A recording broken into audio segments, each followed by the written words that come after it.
Maybe for 6 years she didn't speak to me.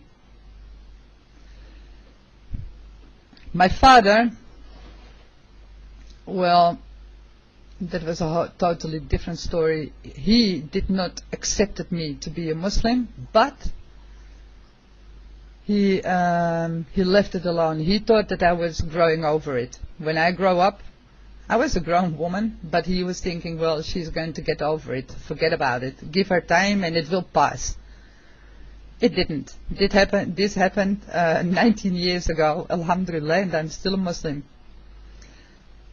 Now, what happened after I became a Muslim?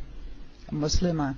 A lot of things happened. I lost my job because my boss couldn't cope with it that I became a Muslim. That's the first thing. And he said it plain in my face. He said it plain in my face. I don't like Muslims. I don't want any Muslim working for me. You can go now. Pack your things and you can go.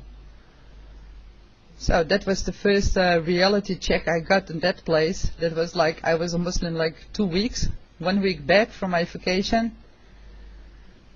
And that was the first thing I lost, my job. I lost my family at that point. My mother, she didn't want to talk to me for years and years and years. She refused to be a Muslim. Yes, the difficulty that I faced after I became a Muslim. Then,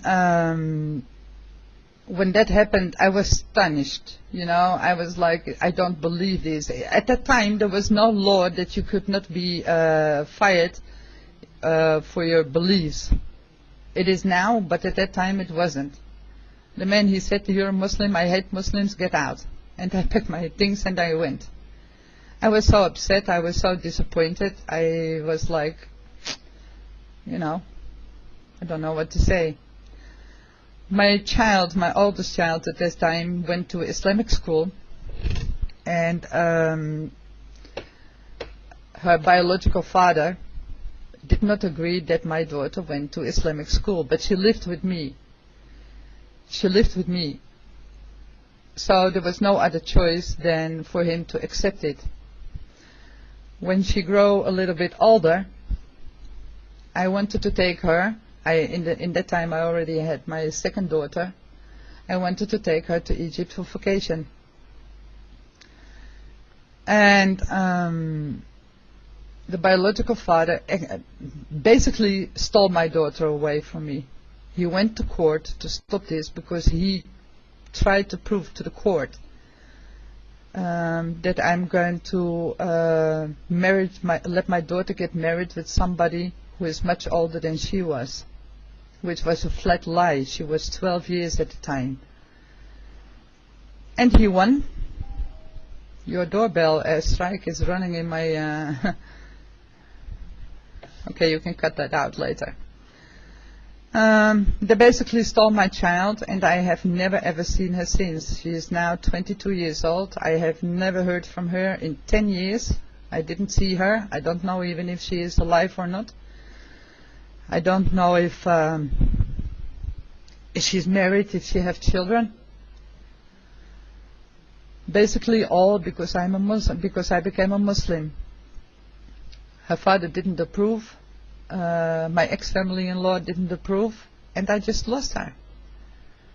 This is the hardest thing that ever happened to me. But you know what? When we went to the police, when they kidnapped her under my eyes, her father is well, he grew up as a Christian, but he was not a religious person. No, that's okay. That's okay. You can ask. He's not a religious person, but he grew up as a Christian. When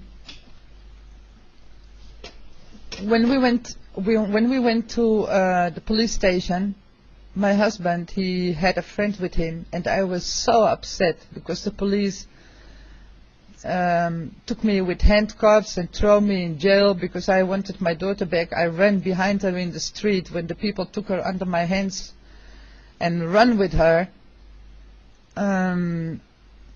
Some brother, he told me, when I was so upset, he told me, Sister, listen to me. Listen to me. Did you think that paradise was cheap? And I was like, what is this man is talking about? I'm so full in pain and so hurt, you know. But I gave it a couple of minutes, and I was like, yeah, he's right. Paradise ain't cheap. It's not cheap at all. This is, you know, this is also a qadar. This is what Allah subhanahu wa ta'ala had preordained for me. The man, he said, maybe your daughter is going to grow up as a bad girl. You don't know. Allah alam. Everything is qadar. And when the man, he said that, I was like, maybe he's right, you know. I just sit back and wait and see what is going to happen. That was about 10 years ago. This happened. I never seen her since. I don't know anything about her. Don't know whether she is married or not. Don't know if I'm a grandmother or not. Allah alam. Anyway, when the time went by, I got over it. Well, over it, that's not really true. You never get over something like that, but I accepted. You know, this is my fate, this is my destiny, and I don't know why that is, but I accepted it. Alhamdulillah. And now my life, after these ordeals from my work and my losing my daughter, I can honestly say that I have a very, very, very good life.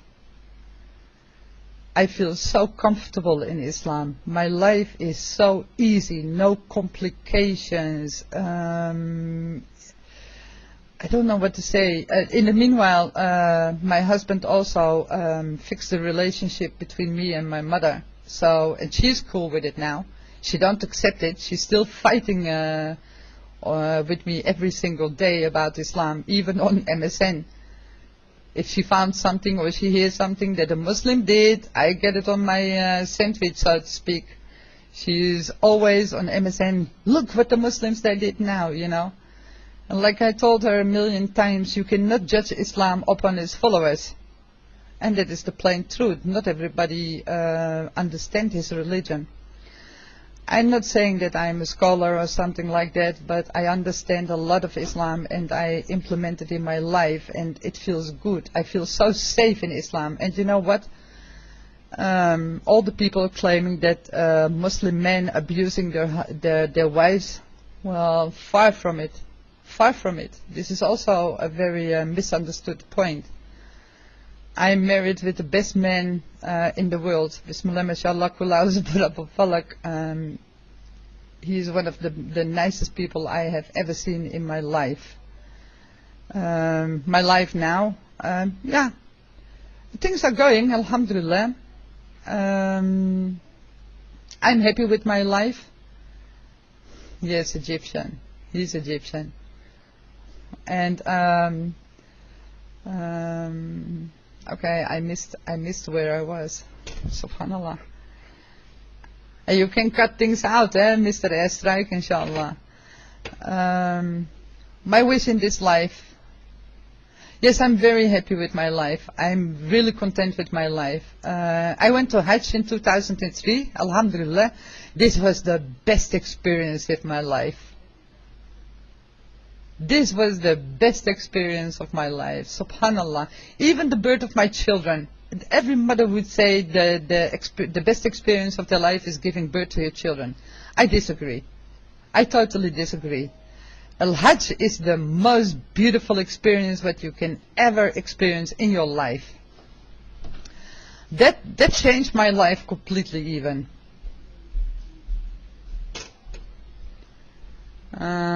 Hold on 1 second.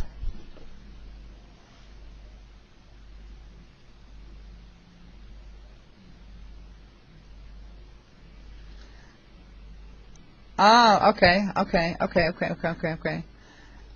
No, when they don't ask questions in the church when I was younger, that was, I think mainly that was from their point of ignorance, because they don't understand their own religion. You know, they don't have the answers.